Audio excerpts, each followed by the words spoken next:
Open ka nga ng camera, Brother Freddy, para malaman ko kung ito ba ay alien o hindi. Ayun, hindi alien, hindi alien. Okay, okay. Good evening, Brother Freddy. Good evening po, Bro Jando. Ano po? Isa po akong member at supporters ninyo sa KTIM. Ano po?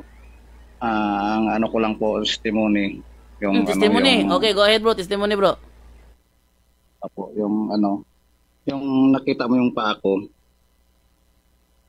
Itong sana yun yung paa ko. Paano ba front camera to? Yung parang may camera na may nakaganon, no? Nakaganon na sign.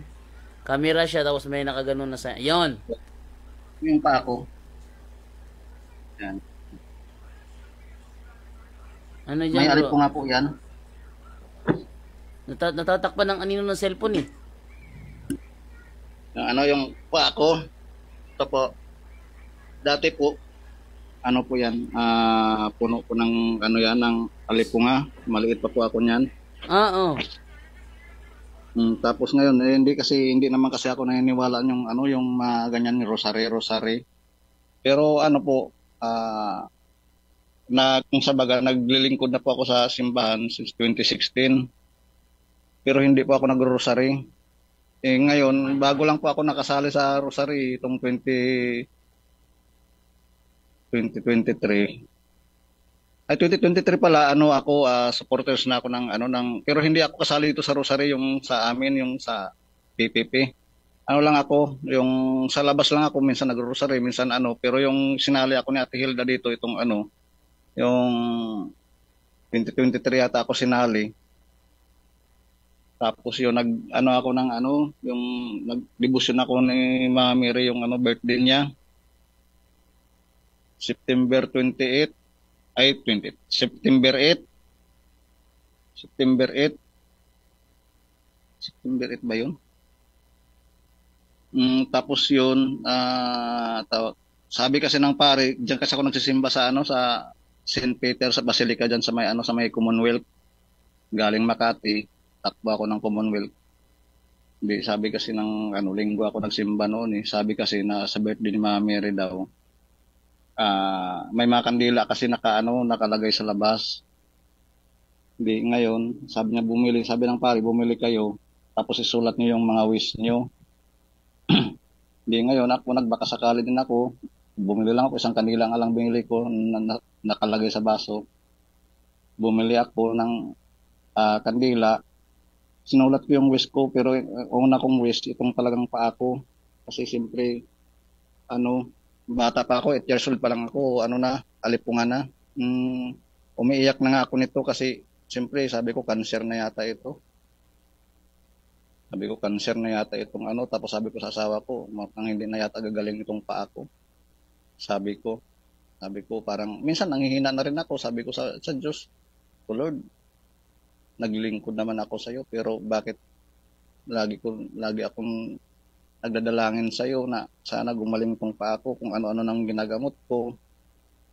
Sabi ko, sana gumaling naman itong paa ko. Minsan, nandyan talaga yung panghina natin, lalo na pag makita natin yung mayroon tayong karamdaman na parang hindi na gumagaling. Minsan, kung sa baga, nandyan yung parang nagtatampo tayo sa Diyos, ganun ba? Kasi nga, siyempre, biro yung maliit pa ako nito. Hanggang kaya yung nanligaw nga ako sa asawa ko, nakasapatos ako palagi kasi ayaw ko makita yung paa ko kasi nangangamoy kasi siya. Siyempre yung nag-asawa na kami, hindi na siya makatanggi kasi nga, nandyan na eh. Tapos yung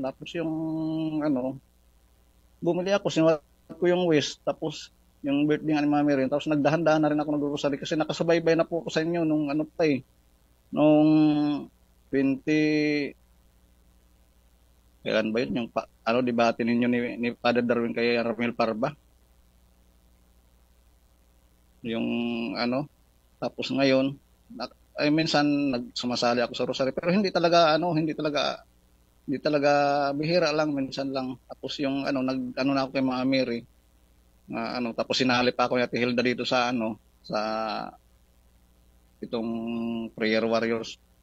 prayer warrior sa PPP. Di ngayon, yung nagdebosyon ako, sinulat ko yung wish ko, tapos, yun, nagulat ako nung birthday nga ni Mama Mary, sabi ko, Mama Mary, tulungan mo naman ako. Sabi ko, sana mahabol ko yung, yung birthday niya kasi, traffic eh. September 8, grabe ang traffic sa EDSA. Sabi ko, Mama Mary, tulungan mo naman ako, Lord. Sabi ko, Lord, tulungan mo ako, sana mahabol ko yung 7 p.m. na mass. Kasi nga, yun, ang kasunod kasi noon, hindi ko alam kung may kasunod pa o wala na. Basta, yun lang kasi yung mayroong misa sa gabi. Kaya, from Makati, tinatakbo ko yun, hinahataw-hataw ko na yung motor ko. Nagulat ako kasi 5 minutes na lang, nasa EDSA pa ako, 5 minutes o 10 minutes. Nahabol ko talaga yung 7 p.m. na mass, kaya bago mag-start, nandoon na ako. Yun, tapos nagtaka ako yung paa ko. Sabi ko, bakit yung paa ko? Yung parang dahan-dahan na nawala yung mga sugat. Pag nangati siya, tawag yun, ikikis-kis mo talaga sa mga, yung mga ganito, mga matulis. Kis-kis, hindi mo kaya pigilan yung kating niya. Talagang ikikis-kis mo talaga siya. Kaya yung ako, sabi ko, Mami rin, maraming salamat. Tapos sabi ko rin sa Panginoon, Lord, kung kailan naman hindi na ako nakapag-serve sa iyo kasi nandito na, malayo na ako sa simbahan na naglilingkuran ko. Sabi ko, tumulo talaga yung luha ko. Sabi ko sa kanya, sabi ko, Lord, sabi ko, kung kailan akong hindi na nakapag-serve sa iyo, bihira na lang. Tapos nakita ko yung paa ko na gumaling. Sabi ko, siguro mayroong ibang plano yung Diyos. Kaya yung simula noon, tapos yung lagi pang inaano ni Father Darwin na kailangan mag-pray the rosary everyday. Kaya yun daw ang weapon. Kaya yun, natuwa rin ako kasi sinali ako ni Ate Hilda. Kaya yun, sumasali na rin ako sa kanila. Araw-araw rin ako naman sumasali. Minsan sa gabi hindi ako makasali, pero araw-araw po talaga nandiyan ako sa Tapos yun, tumulo talaga ako lang nag-isa dito, naka-duty. Tumulo, minsan umiiyak ako kasi maalala ko yung paa ko na na gumaling na, hindi ko talaga, sabi ko, kung sa bagay yung sa tuwa ko, parang yung siyempre mag-iisip ka kasi biruin mo, bata ka pa, bit mo na, nag-aaral ako, nilalayuan ako ng mga classmate ko kasi siyempre dahil sa paa ko. Tapos kaya nga hindi na ako nag-college kasi nahiya ako pag nag-computer kami, hindi ako pumapasok kasi pag ma-RP kasi yung school na napasukan ko kasi yung hinuhubad yung sapatos. Ayaw ko maghubad. Ayaw ko maghubad kasi nga nangangamo yung paa ko. Yun. Kaya, talagang dati nag-aaral ako. Nilalayuan talaga ako ng mga kasi dahil doon sa paa ko. Pero tanggap ko naman. Kaya, yun. Kaya ngayon itong 2023, hindi ko talaga makalimutan na, na gumaling yung paa ko. Nagdebosyon talaga kay Mama Mary. Sa Diyos, nagpasalamat ako. Sabi ko, patawarin mo po ako, Lord, na minsan mayroon akong nasabi na parang kasi simple nang hina na rin ako kasi sabi ko cancer na yata ito, sabi ko. Pero yun nga yung pinakita sa akin ng Diyos na siguro sabi, huwag kang sumuko, parang ganoon ba. Kaya yun, hindi ko makalimutan talaga yung birthday ni Mama Mary na yun, laking pasalamat ko. Tapos kwento ko sa asawa ko, sa mga bayaw ko, sabi ko, alam niyo, magdebosyon kaya kayo kay Mama Mary. Sabi ko, mag-pray kayo. Sabi ko sa kanila, sabi ko, hindi niyo ba alam, ako, ranas ko na, sabi ko sa kanila. Sabi ko, yung paa ko, dati, nilayuan ako ng mga tao dahil sa paa ko. Aral ako. Yung parang siyempre, tanggap ko naman kasi, siyempre, hindi ko naman kahit sabunin ko yung paa ko, mangamay ko talaga siya kasi siyempre may sugat. Yun, hindi ko naman sila masisi na lumalayo sila sa akin. Kaya yun nga, dito sa Maynila, nagtatrabaho, yun, ano pa rin. Kaya hindi ako naghuhubad ng sapatos, naghuhubad ako ng sapatos pag nandun ako sa bahay. Tapos yun, sabi ng asawa ko, subukan mo kaya magbabad ng mainit na tubig, lagyan ng asin. Sabi sa akin, hindi pa rin na kung ano-ano lang pinagagamot ko. Kaya hindi pa rin siya gumaling. Kaya minsan talagang nandoon yung panghihina natin kasi siyempre di naman natin na minsan sabi ko naman ako simba, ganun pa rin. Pero yung nagulat ako itong sabi ko may plano talaga siguro ang Diyos kasi natanggal ako doon sa trabaho, dito ako nilipat sa Makati. Dito sabi ko, Lord, hindi na ako makapag-serve sa iyo, pero siyempre sabi naman ng ninong ko, yung kasamahan kong minister din, sabi sa akin, nak, nandyan naman yung pagsiserve, mag-serve ka kung nandito ka, pero pag nandoon ka sa trabaho mo, maintindihan ka ng Diyos, sabi sa akin. Ayun, sabi ko nga, Lord, bakit ganito? Kung kailan bihira na ako makapag-serve sa iyo, gumaling na yung paa ko. Tapos salamat na kay Mami Mary, maraming salamat po. Kasi dinadasal ko talaga sa kanya na, Mami Mary, tulungan mo naman ako. Ilipat. Dalhin mo naman yung mga panalangin ko mo sa anak mo na aming Panginoon. Sabi ko, tulungan mo naman na Mami Mary, sabi ko. Ilapit mo yung mga dasal ko. Ilapit mo na sana gumaling ko yung paa ko. Sabi ko, alam naman ng Diyos na maliit pa ako, bit ko na to. Sabi ko. Kaya, hindi talaga natin maiwasan sa totoo.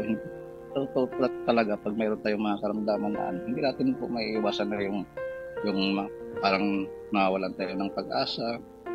Nandyan po talaga yun kasi ako ranas ko po yun.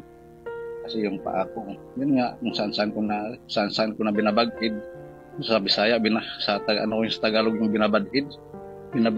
Binabagid-bagid. Yung akin ikis-kis. Kung saan yung matulis, doon ikikis-kis kasi nga Makati. Tapos pag ikikis-kis mo siya, masusugat na naman siya.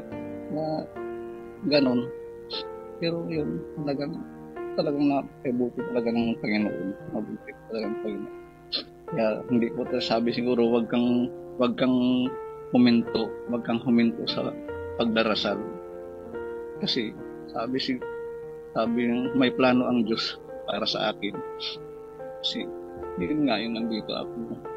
Minsan samahan ko, inaano pa sila, samahan, pinag-usapan na gano'n. Pero minsan kasi na mayroon talagang na hindi sila nakinig, sabi ko magsimba kayo. Tapos magdasal ko siya, sabi ko. Kaya ako hindi ko talaga makalimutan kung ano nangyari sa atin. Kasi maliit pa ako. Talagang sabi ko, nanghingi ako ng tawad sa Diyos na napatawarin ako.